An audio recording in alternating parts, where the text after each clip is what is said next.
To the stage. Thank you, guys. Thank you. Fantastic. Randall, thank you. Yeah. Good afternoon, everybody. Thank you for having us. It's a privilege to be here with Randall. A big conversation about fintech and the future of this company and its relationship to the world that I think all of you are spending your time thinking about today.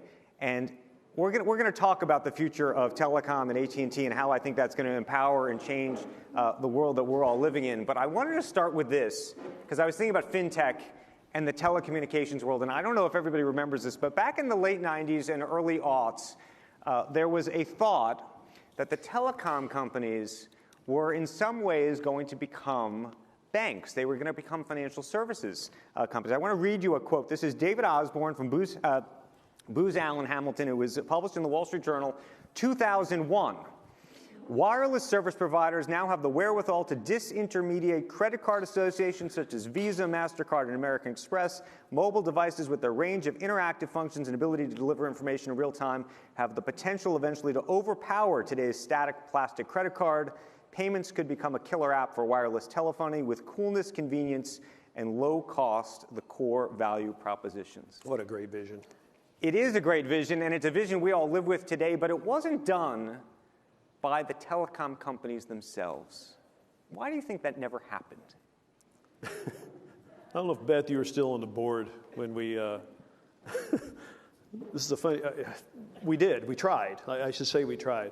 And it was it obviously, since nobody knows about it, it didn't do very well. And there was a group of wireless providers who said, we don't want to disintermediate banks, but we want to create a payment environment. How do these smartphones that everybody is now carrying become the vehicle by which commerce and payments are made? And so we created a joint venture, stood up a JV, and we hired a CEO, and we began developing this technology. We put an organization together. Some great technology was developed. And we didn't try to disintermediate banks. We said, you want in this platform, American Express or Citi or JP Morgan or whoever, you get into this platform, but this will be the payment vehicle. And we went through this, the organization went through this great branding strategy. And we stood up a company and a product named ISIS. This was before ISIS, all right? And along comes ISIS, the one that we all read about in the newspaper all the time. We said, wow, that doesn't feel very good. We rebranded the company and ended up selling the platform to Google. And it is now the platform for Google Pay. Wow. So, but why do you think it doesn't matter that effectively the telecom companies themselves are not owning that last mile, if you will, when it comes to the payment piece? Because you now have, and we can talk about Apple getting into business with Goldman Sachs with their credit card and everybody else, but the PayPals of the world, everybody else who's built on top of this. Yeah, I'll give you my view. The AT&T view is I don't care. When we went down the path of ISIS, the motivation was you wanted the mobile environment, the mobile device, to be the core of how commerce is done. We want the mobile device to be how entertainment is consumed. We want the mobile device to be just how transactions are done. And you know, if we need to be in the middle of it to accelerate it and make it happen, then, you know, we'll step up and do it. We'd rather not, but we just want the mobile platform to be a ubiquitous platform used for all these things. So security is critical, right? If you don't get security right, none of this stuff takes off. But as to whether we own a mobile payments platform or not, you know, it's not that big a deal. The reason I ask, though, is you did make a decision about 2 years ago now to get into the entertainment business. Right? Historically, the entertainment product was consumed over your network, but you didn't own it yourself. And so it's one thing to not necessarily feel like you need to be the bank, but then speak to the strategic rationale then of the entertainment piece and how that's the distinction between that and the financial tech piece.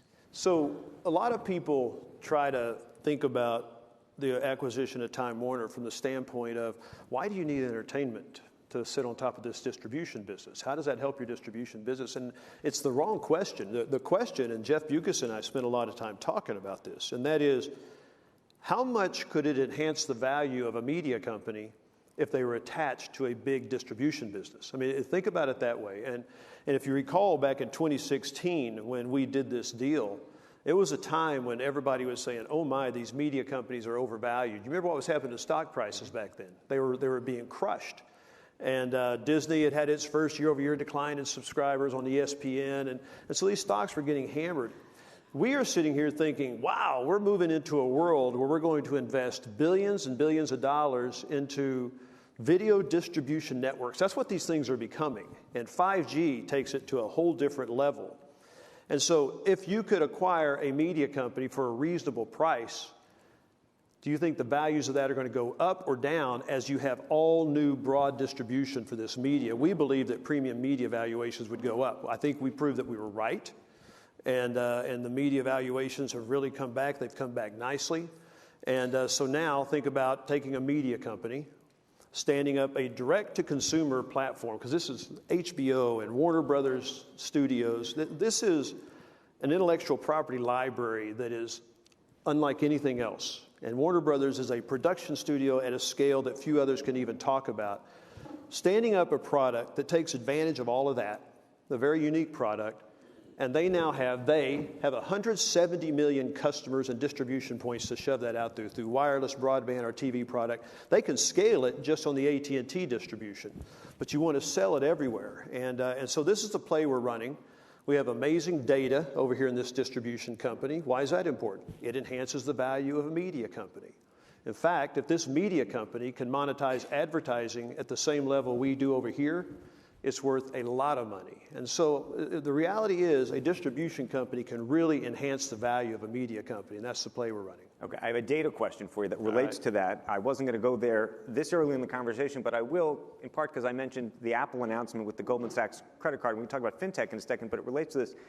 Part of the rationale I always thought with owning content was the data piece, because you'd be able to see what everybody's really watching and be able to make some decisions. It is part of the rationale. However, my understanding is that the relationship that an HBO, for example, will have as part of an Apple deal in the future, and we didn't get all the specifics on this, is that a lot of the companies that are providing, whether it's Showtime or HBO or others, may not have the same level of access to the data, meaning Apple all of a sudden will get access to the data. How do you think about that? It's critical. The data is... It's foundational to everything we're doing. So you can assume that if we do a deal to distribute HBO through a certain digital distributor, like an Apple, just pick the one you want to pick, that we will have access to data. It's critical to everything we're trying to do. It's critical to the content creation algorithm. It's critical to advertising delivery. It's critical to marketing. It's really critical to everything we're trying to do. And so how do you think about the direct-to-consumer piece with all of these other players who are trying to be intermediaries, and how you do business with them? You mean in terms of from a Warner Media standpoint? Yeah, how do from I think a Warner about Media other standpoint, or more broadly speaking, the reason I ask it is because there's a lot of people out there, whether it's a Roku box or this box, and you're going to be passing your content. Some of them want to be able to stream it or run it off of their own servers. Some of them want it to be a direct-to-consumer play. How does all that work? So as we think about spending anywhere from $10 to $12 billion a year on content creation, that's kind of what we spend on an annual basis. And my view is you want the broadest distribution you can get if you're spending that kind of money on content creation. We will be standing up our own direct-to-consumer platform. We think we can do some things with it that are truly unique, that we can drive subscribers to it. But we're not going to be exclusive. If HBO gets distribution on Roku, that's going to be really, really important. And so we want broad distribution. And by the way, not all markets are created equal. For example, in Europe, HBO content is distributed not under the HBO brand per se, but through Sky, a company it's affiliated with the company you work for. And so that's a great monetization model. So not every, there's not going to be this one ubiquitous, we're not going to be Netflix, where we're distributing one way through one channel, just kind of one direction. We're going to have multiple distribution channels here. Our direct-to-consumer is going to be critical to us, but distributing through DirectTV, HBO through DirectTV, we'll still do that. It's still going to be a big-scale business as well. Because I mentioned it before, the Apple credit card with Goldman Sachs, do you ever think about I mean, I know we talked about the ISIS product, but do you ever think maybe there should be an AT&T credit card? There is. It's still out there, actually. Do you believe that? I think it's on the Discovery I remember that, the platform. AT&T Universal card. But I mean, as a new business. No, I don't see that fitting with what we're trying to do. There are too many alternatives, and that's just, there are people who do that business, and they do it really, really well. They don't need AT&T involved in that. Is there any fintech company out there right now that you go, that's clever? I either wished we had that, wished we had done it, or I'm just intrigued and interested in it? There was a time when I used to spend a lot of mental cycles thinking about that. I have totally shifted my thinking. I want all of those flowers to bloom. I really do. Candidly, I spent some time with the SoFi guys. I think they're an interesting model, using social and all the characteristics of the data of social to drive an interesting fintech model. I do like their model. I think it has a unique marketing perspective, but in terms of what are the fintech guys that I look at and say, wow, that's unique, there's not one that I really look at and I say, wow, I wish we had that. You've invested in the blockchain. We have. And I believe that you personally own a little bit of Bitcoin yourself. I can't get to it, though. What do you mean? When it was trading at 19,000, I go, son of a gun, that's worth a lot of money. And so I retained some guys to go after it and say, if you can get it, we'll contribute it to charity. But anyway. It was, hold on, though. But you bought it originally when? I didn't buy it. We were all talking about it. This was what year? Back in 2000, I'm guessing, 12, 13, I'm guessing. And a group of us were talking about it and just, socially, what is this? Where does this go?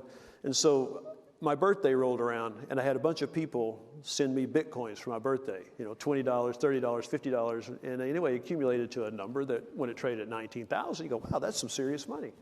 And, but I just it was just little dribs and drabs. I didn't think about it. I couldn't go back and find how to get to my money. I still haven't done it, so, yeah. Okay. Anybody here can help me with that? We'll send a note to Coinbase. Let's talk about 5G, because I know you've, this is the future of your company, of telecom. It's probably the biggest issue in Washington these days. Yeah, it is. Just before we even get to the Washington issue, just paint a picture of what you think 5G looks like and how we and everyone in this room will interrelate to it in 5 years from now. Okay, so when we say 5G, the first thing everybody goes to is fast and no latency. And that is a fact. 5G will be just step change faster. I mean, it's going to be a very fast network, and there will be no latency. I mean, this is going to be a zero latency, real-time network. And people in this room, you think about that, and Jim, I guarantee is sitting here thinking, wow, trading, okay, high-frequency trading. My mind goes to gambling, right? Because zero latency, gambling is going to be critical for that. But it's so much more than just faster data flows. Because we're moving with 5G, what people don't appreciate is to a world of just hyper connectivity. Connectivity beyond anything we've conceived of before. Because if you go to the world of Wi-Fi, you could connect 100 devices to Wi-Fi. When we went to 4G, now all of a sudden you can start connecting thousands of devices to the network within every square mile. Thousands of devices. So you and I could be on the highway in a car, 2 or 3 of us, and we each have a smartphone, we each have a watch, and the car itself is connected to the network. Thousands of cars driving along in a square mile area, all connected to the internet. That was step change. That was big, that you could connect that many people to these networks. 5G, it goes from thousands to millions. Millions upon millions of simultaneous connections to these networks within a square mile. Okay, that's a big darn deal. Now pair that with, and I call this hypersecurity, because we're moving to a level, and if I were you, I would love this, where you can think of security from a very different perspective, because these millions upon millions of devices, rather than a world of 4G where we can locate those devices within meters, we can now in 5G be able to locate those within centimeters. So every one of these devices, whether it's a smartphone, whether it's a sensor somewhere on a highway, we can now locate those within centimeters. And so, what does that mean for you? We can know who is on a network at any moment in time. We know what device they're carrying, and we can know very specifically with a high degree of precision where they are. So you want to do payments. With two-factor authentication, they log onto their device. You know it's who they said they are. We know the device they're on. It's what they said they were on. And we know location. Are they near the point-of-sale terminal where they're trying to authorize a transaction or an ATM or whatever?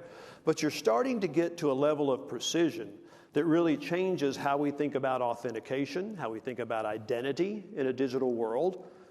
And then you take that and you move it to what will be enabled then is miniaturization.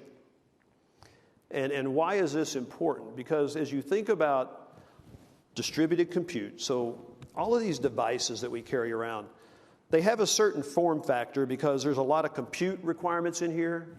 There's a lot of storage requirements in here, a lot of power requirements in here. In a world of 5G, instantaneous networks with all of this compute and storage right at the edge of the network, you don't need it on these devices anymore.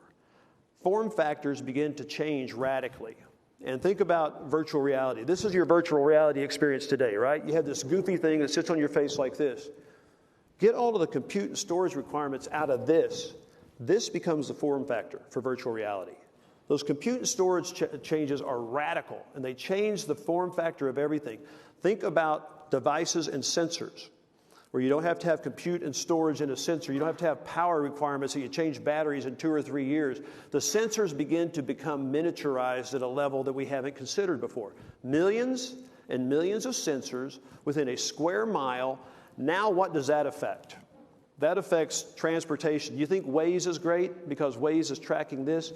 Think about millions upon millions of sensors along a highway. Think about utilities and how utilities operate. Think about financial services. Think about refineries.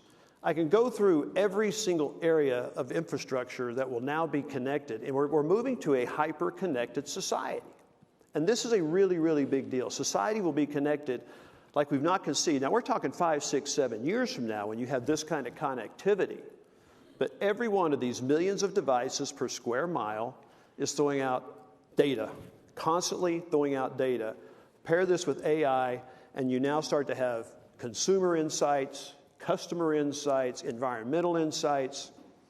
And it bridges us to the comment that you went to, and that is, when you think about all of this, how much of our infrastructure is going to be tied to these 5G layers, now you begin to appreciate why a lot of people are debating, and our government is debating, who should be the underlying kind of vendors that are providing this kind of equipment when your entire infrastructure is now tied to this. This is not about, can people listen in on communications if they wanted to, or can they steal our data? No, this is talking about who's controlling the fundamental infrastructure layer of a society. Okay, so let me ask you then a related question, which is Huawei is in the news constantly. It would be an example. It would be an example of a company that's been in the news. And there is a view, depending on which side of that view that you take, that the government is blocking Huawei because of a security concern. And there is another view that Huawei is being blocked because of an innovation concern, which is to say that from an innovation standpoint, the view is that we want U.S. companies to own the 5G space. Security may be part of it, but it's also an issue in terms of who is going to go first, who is going to get ahead. What do you think is going on here in Washington right now? I don't think you can separate the two issues. I absolutely do not believe you can separate the two issues. Our government has declared that AT&T, Verizon, you guys, you cannot use Huawei. So we say, okay, we get it. All right, there are people, for the reasons I articulated, there are people who are concerned from a national security standpoint about having a company that they have concerns about propagated throughout our networks. But do you personally have those same concerns? I don't think you can lay out a vision that I just articulated, which I don't think is a rocket science vision. I think it is inevitable. That's where we are going. And I don't think you can view a scenario like that where so much of our infrastructure is tied to these networks and fail to ask the question, who should be involved in the underlying infrastructure? But you probably saw it. There was an interview recently with the CEO of Huawei who said, we don't give any of this information to the Chinese government. I would never allow it. That's not the issue of information. And that's the point I keep trying to make. Consider for a moment, here's the reality. So the U.S., we're not going to deploy this equipment. In Europe, it's about a 60% market share in 4G is Huawei in Europe today. 60% in most of the major countries. And Huawei, interestingly enough, does not facilitate interoperability from 4G to 5G other than their own networks. So 60% is 4G. What's the implication to 5G then in Europe? The implication is it's going to be a Huawei-driven 5G environment in Europe. Now just ask yourself a question for a moment. How comfortable are you, if you're a senior person in one of these countries, that much of your infrastructure that's underpinning this much of our social interaction is being controlled is the wrong word, supplied by, I don't care if it's Huawei, but by a Chinese company? Should we have any concern with that? And I think it's a really logical question for governments around the world to ask. And what do you think the answer should be? Well, I think a real simple answer is, if Huawei, you want to operate in this particular country, then there needs to be interoperability.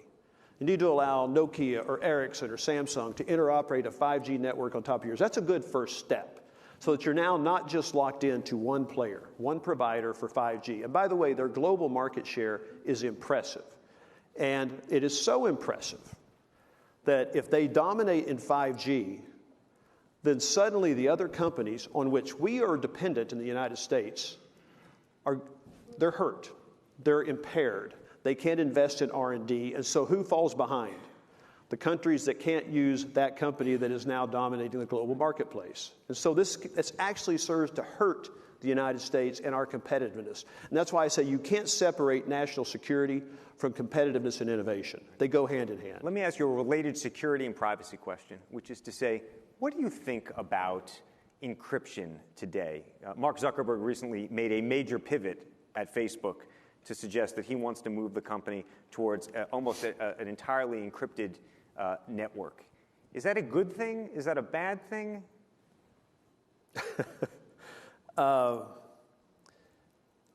This is one of these big societal questions that it's probably above my pay grade, but I think it's a question for That's a high pay grade. It is. It's a very high pay grade. But look, what do we as a society want? This is a classic dilemma. Privacy, security. And those are two ends of a spectrum, and you have to ask yourself as a society, where do you want to be? And if you are foundationally and fundamentally a pro-privacy, we want all privacy, government should never intervene, then you are over here. But when the you-know-what hits the fan, and we know XYZ individual has information and has a device or something, and the government needs to get to that so we can secure, our nation's infrastructure or people or lives or whatnot, then suddenly people start to move over here. And so we've kind of set this paradigm. We have many in government who want to be over here. We have many in business, Facebook and others, which I understand what they're doing, who want to be over here. I don't think it lives on one of those two ends of the spectrum. But as the network, what do you think? Because everybody's going to build a layer on top. You look even, by the way, not just a layer on top, it could be multiple layers. In China, WeChat effectively has layered, if you will, what an Android operating system effectively is, or even what an iOS Apple system is. So this is kind of an interesting dilemma for our government, because our government, there are a lot of laws that have been in place for a long time for network operators. Right. And how we are required to share information with our government. And there are FISA courts and things where they can subpoena information, and so we have to provide that information. And I'm saying that is almost irrelevant anymore, because all of the information now resides out here. It doesn't reside in these networks. And so from a security standpoint, the bad guys have all figured this out. And so their information and their communication is residing out here. And so when you talk about encrypting things, don't worry about the network. It's almost irrelevant from this standpoint. You better ask, what do you want to do in the device level? Do you use Signal or any of those kind of things? WhatsApp? I do not, deliberately. Why not? It's not that I wouldn't like to, but I do not deliberately. You might have read, I don't know, that sometimes I get asked for information from the Department of Justice. And so I'm very selective in terms of what platforms I use, because the Department of Justice wants to know all of my communications at various points in time. So I don't touch those for that reason. A couple of just quick, fun entertainment questions. Have you seen the new Game of Thrones before it comes out 2 weeks from now? No, I haven't seen it. You have not? No. They don't That doesn't seem right, does it? You think that if you're CEO of a company that owns Game of Thrones, I could see the new Game of Thrones, but no, I have not. I have to go begging to Stanky to get Star is Born early or something like that. My wife thinks I'm like this really big deal. And when Star is Born came out and she hadn't seen it, and all these people she knows had seen it, I'm not as big a deal as you think I am. Speak to this. There have been a number of very prominent departures from HBO, from Time Warner. I'm thinking specifically in this case of Richard Plepler. Right. When you first bought the company, there was a view, or at least it seemed to be articulated, that the company was going to run relatively independently, and that was this crown jewel. Today, it feels like that company is being brought into the larger Warner Media. Was that a pivot, a strategic shift? How do you think the public, when they read these headlines, should think about that? Richard Plepler you knew him well. I mean, he's a great executive and built a great franchise in HBO after Jeff Bewkes drove HBO for quite a period of time. As we began to think about how the world is changing, and by the way, the world is changing. The days when you can be at HBO and you can stand up and produce great premium content, and your approach to market is to go through cable and satellite distributors, those days are over. You still go through cable and satellite distributors. They're still important. But you can no longer sit around and be reliant upon cable and satellite distributors. You have to figure out how to go directly to the consumer with premium content. And so this was the reality of what we knew we were going to have to do when we bought this company. We're going to have to take all of this content, go directly to the consumer. You have Turner Networks, you have HBO. Their approaches to the market are very, very similar. They're different in terms of how they create content. But they have production engineers, they have accountants, they have lawyers in both places. We're going to invest a lot of money in HBO. Hundreds of millions of dollars of additional money into creating great content. And so getting all of that redundant cost out and taking all that back office stuff and that redundant stuff and getting it out and really putting all this together and figuring out how do you create a direct-to-consumer platform that leverages this HBO content, but also Turner content and Warner Brothers was a different kind of play, a very different play. Richard Plepler had been doing this for a while. He made it really clear he wasn't into that transition. That was going to be a hard push-up.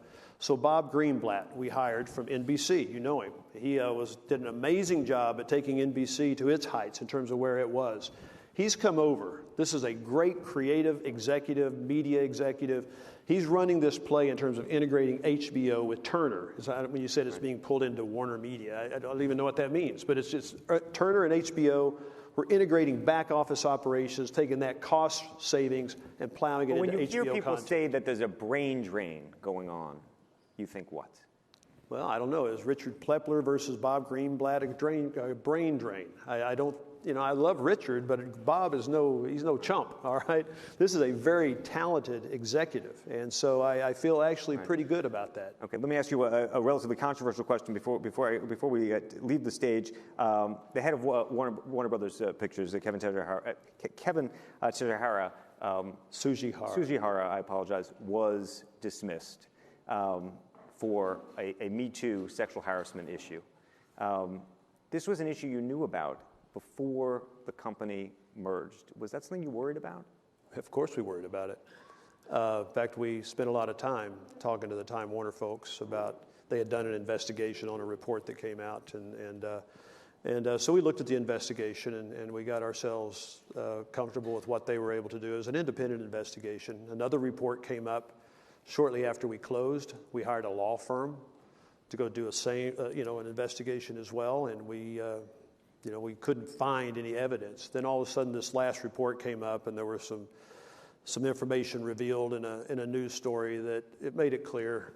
Kevin said that he made some mistakes, and he said it was clear he was not going to be effective in that role any further, and so we decided it was best to part ways. Okay, final question. Succession, is it about the Redstones or is it about the Murdochs? I don't know. I've always just assumed the Murdochs, but I don't know. You would think, again, running the company, I would know that, but I don't. I find more satisfaction assuming it's the Murdochs because I know these guys, right? But I don't know which it is. Randall Stephenson, thank you. Good to see you. Appreciate it. Thank you, everybody. Very much. Thank you.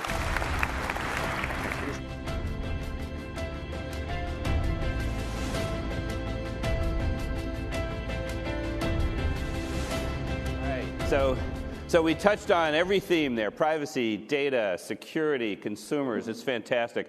The next group that's up is a really important session for us. It's going to talk about the responsible use of technology, especially things like automotive automation, increasing use in the banking system. Please join me in welcoming Kathy Besant and Deirdre Boser. And I wanted to give you some background on Kathy. As many of you know, she's the Chief Operations and Technology Officer at Bank of America. She has a workforce of 95,000 people in 35 countries around the globe. But she's also